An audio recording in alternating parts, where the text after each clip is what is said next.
신앙생활은 질문이 여러 가지가 있는데 그 중에 이제 먼저 한 가지 생각해 보면요. 신앙생활은 자원하는 마음으로 해야 하나요? 헌금이나 전도에서 내 마음이 정말 우러나올 때 해야지 의미가 있나요? 그런데 자원하는 심령이 없다 해서 안 한다면 마지막 시대인 지금 너무 안일한 생각인 것 같습니다. 믿음의 분량대로만 해야 하나요? 그 믿음이 연약한데 그럼 키워주실 때까지 기다려야 하나요? 하는 질문입니다. 참 좋은 질문 같죠?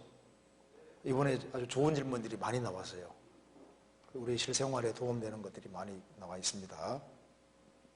먼저 생각을 해봅시다. 신앙생활은 자원하는 마음으로만 해야 하나요? 자원하는 마음으로 하면 참 좋잖아요. 그죠? 자원하는 마음으로만 해야 하나요? 구원받은 모든 사람은 속사람이기 때문에 속사람은 자원하는 마음이 사실 있습니다. 그래서 우리가 구원받은 형제 중에 어려운 사람이 있으면 도와줄 마음도 올라오고 또 기도하는 마음도 올라오고 또 이제 사람들 보면은요 불쌍한 생각도 올라오고 그래서 이 자원하는 마음은 속에는 있습니다. 그런데 이제 신앙생활은 자원하는 마음으로만 해야 하나요? 그리고 헌금이나 전도에서 내 마음이 정말 우러나올 때 해야만 의미가 있나요? 물론 아닙니다. 사실 하기 싫은 것은 육신입니다. 그리고 육신을 쳐서 하기 싫은 마음을 굴복시키는 것은 신앙인 거예요. 그렇죠? 그래서 예수님께서도 십자가에 죽어야 될 것은 알지만은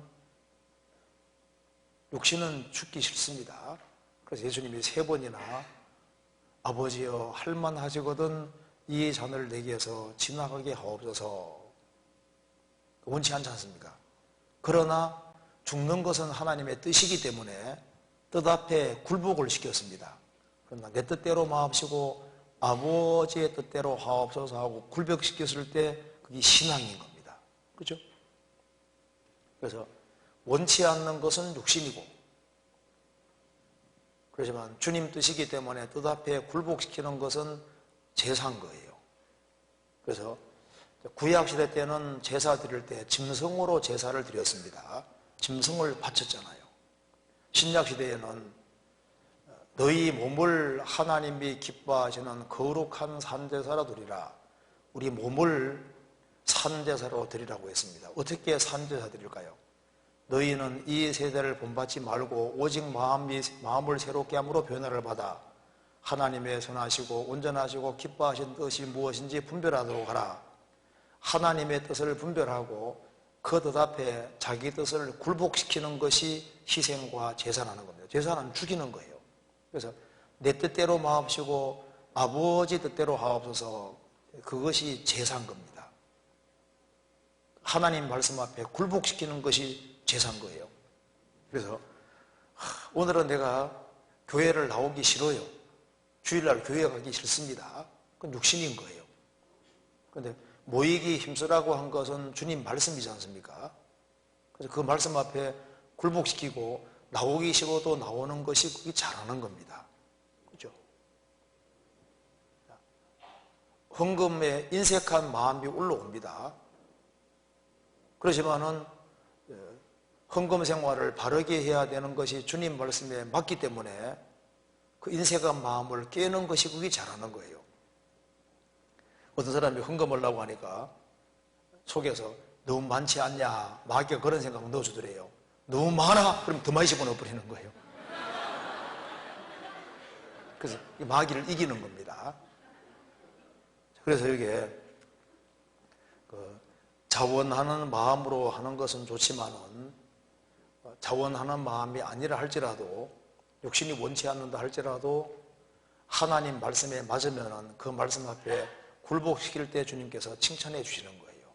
그리고 억지로 해서 억지로 하더라도 주님과 관련되는 것은 억지로라도 할 때 축복이 주어지도록 되어 있는 거예요. 성경 마가복음 15장 보시겠습니다. 15장 21절 마침 알렉산더와 루포의 아비인 구레네 사람 시몬이 시골로서 와서 지나가는데 저희가 그를 억지로 같이 가게 하여 예수의 십자가를 지우고, 여기 보면은 구레네 사람 시몬이 알렉산더와 루포의 아버지였습니다. 이제 6월절이기 때문에 예루살렘으로 가는 길이었어요. 그런데 예수님이 책찍을 너무나도 많이 맞으시고 피를 너무 많이 흘리셨기 때문에 십자가를 지고 갈 수가 없는 거예요.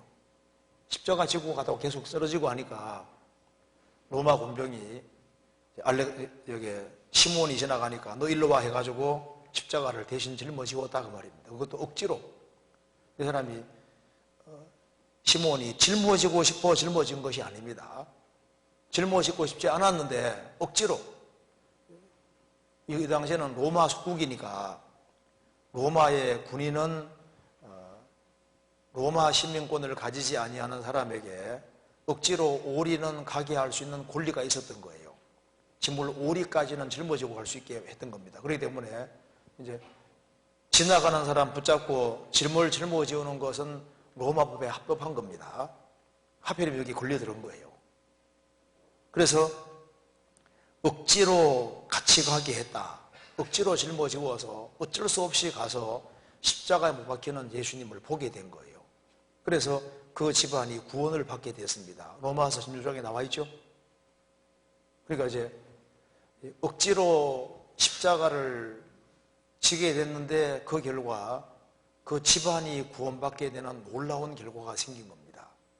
그래서 예수님께 관계되는 것은 육신은 원치 않더라도 그걸 굴복시키는 것이 현명한 것이고 잘하는 것이라고 할 수 있는 겁니다. 그리고 육신이 원치 않지만은 하나님 말씀대로 하면은 또 하나님이 뭘 주십니까? 또 그 마음속에 기쁨을 주시고 또 자원하는 마음을 더 일으켜 주시는 거예요. 헌금하기 싫어하는 인색한 마음을 이기고 헌금을 했다. 그러면 그거로 끝나는 게 아니라 주님이 그 사람에게 더 큰 기쁨을 주시고 신앙적인 확신도 더 주시고 또 주님이 영육 간에 더 도와주신다는 것을 경험할 수 있게 해주시는 겁니다. 그래서 있는 자는 받아서 더 풍족하게 되는 거예요. 그래서 여기에 자원하는 심령이 없다고 해서 안 한다면은 안 되겠다 그 말입니다. 마지막 시대인 지금 너무 안일한 생각인 것 같습니다. 그렇죠? 전도하고 싶을 때만 전도하는 사람이 누가 있겠습니까? 전도하고 싶지 않지만은 전도하라고 주님 말씀하셨기 때문에 전도해야 되는 것도 있는 겁니다. 하기 싫은데 그냥 입을 벌렸는데 희한하게 그 말씀 듣고 구원받는 경우 얼마든지 있습니다. 그렇죠? 그래서 전파하라고 명령하신 분은 주님이시고 육신은 원치 않을지라도 원치 않는 마음으로도 했다 할지라도 그게 잘한 것이 되는 거예요. 그래서 믿음의 분량이라고 하는 것은 월권 같은 걸 말하는 겁니다. 월권. 그리스도인이 주일날 교회에 나와야 된다. 그리고 헌금 생활을 해야 된다. 그건 분량이 아닌 거예요. 그건 당연한 거고 믿음의 분량이라는 것은 자기 어떤 영역을 넘어서는 이제 그런 겁니다. 여기 이제 교회에 대해서 교회 안에서 얘기를 하면서 믿음 분량대로 지혜롭게 생각하라고 되잖아요. 그래서 어떤 사람은 갓 구원받았고 얼마 안 됐는데 그 사람이 자기 분량을 넘어서 어떤 걸 하려고 할 때 그때는 문제가 되는 거예요. 분량을 넘어서는 게 되는 겁니다. 자기 분량 안에서 최선을 다하는 그것과 자원하는 심령, 자기 분량 안에서 자원하는 심령으로 해야 되지만은 자원하는 심령이 아니더라 할지라도 자기 분량 안에 자기가 해야 될 건 당연히 해야 되는 것에 속하는 거예요. 그렇잖아요. 그리고 그렇게 하면 또 믿음의 분량이 점점 키워지게 되고 그래서 더 많은 일을 하게 되는 겁니다. 처음부터 봉사회장 할 수 있는 게 아니잖아요. 처음부터 어머니회장 할 수 있는 게 아닙니다. 그건 분량이라는 게 또 돼야 되거든요. 처음부터 구역장 할 수 없잖아요. 그래서 그것은 신앙이 더 성장하고 자라야만 그게 합당한 직분도 맡을 수 있고 더 큰 일을 맡을 수가 있는 거예요. 그것과 일상생활 속에서 마땅히 해야 할 일을 하는 그것은 분량과 관계되는 거라기보다는요, 주님께서 명령하신 것이기 때문에 내가 만일 내가 구원받았는데 해외 전도하러 가야 된다, 그거 아니잖아요. 먼저는 내 주변에 접촉한 사람에게 내가 할 수 있는 분량 안에서 내가 할 수 있는 건 하는 겁니다. 그렇잖아요. 그러니까 해외까지 전도하러 가는 것이 아니잖아요. 내가 대학생이면 대학생으로서 내가 접촉하는 사람들, 그런 사람들에게 선을 행하면서 그러면서 이제 와보라, 들어보라, 그 정도는 할 수 있다 그 말입니다. 내가 설교는 못할지라도 기본적인 건 할 수 있거든요. 그런 것을 육신이 원치 않는다 할지라도 와보라 그 말까지 안 하는 건 또 합당하지 않잖아요. 그래서 자원하는 마음이 없다 할지라도 그 사람이 물에 또 내려가는데 죽게 생겼는데 그러기 위해서 소리는 질러야 될 거 아니에요. 그잖아요. 그건 합당한 겁니다. 그래서 자원하는 마음이 안 생긴다 할지라도 굴복시키는 게 잘하는 거예요. 그래서 기준은 하나님 말씀을 기준으로 삼아야 되는 겁니다. 자원하는 심령, 자기 심령을 기준 삼으면 안 돼요. 자기 마음 기준 삼는 사람은 거의 항상 헷갈리게 되어 있습니다. 나는 양심적으로 떳떳하다. 그런데 하나님 말씀에는 떳떳하지 않을 수 있습니다. 나는 도덕적으로 큰 죄를 안 지으니까 떳떳하다. 근데 그거보다 더 큰 죄는요, 주변 사람에게 전하지 않는 건 훨씬 더 큰 죄가 되는 거예요. 그렇잖아요. 그러니까 자기 양심도 너무 믿으면 안 됩니다. 양심적으로 사는 것이 필요하지만 그것도 항상 하나님 말씀으로 검증을 받고, 그래서 하나님 말씀에 뭐라고 되어 있느냐 하는 걸 알고 그 말씀 앞에 이렇게 원치 않을지라도 굴복시킬 때 그걸 하나님께서 잘했다고 해주시는 거예요. 그죠? 이번 연합수련회에도 안 오고 싶은 사람도 있었을 거 아니에요. 그죠? 다 오고 싶어서 사무에서 왔습니까? 아닌 경우도 많잖아요. 있을 겁니다. 그렇지만은 교회에서 그런 계획을 했고, 그리고 또 청년으로서 마땅히 참여해야 되기 때문에 원치 않지만은 그게 주님 뜻에 맞기 때문에 참여했는데 참여하고 난 다음에는 잘했잖아요. 돌아갈 때는 야 잘했구나 그 생각도 들잖아요. 그래서 자원하지 않는 마음으로 했다 할지라도 또 주님께서 말씀대로 하면은 또 주님이 또 채워주시는 것이 있고 또 마음을 새롭게 하시는 것이 있고 다시 자원하는 심령을 또 넣어주시는 것이 또 있는 거예요.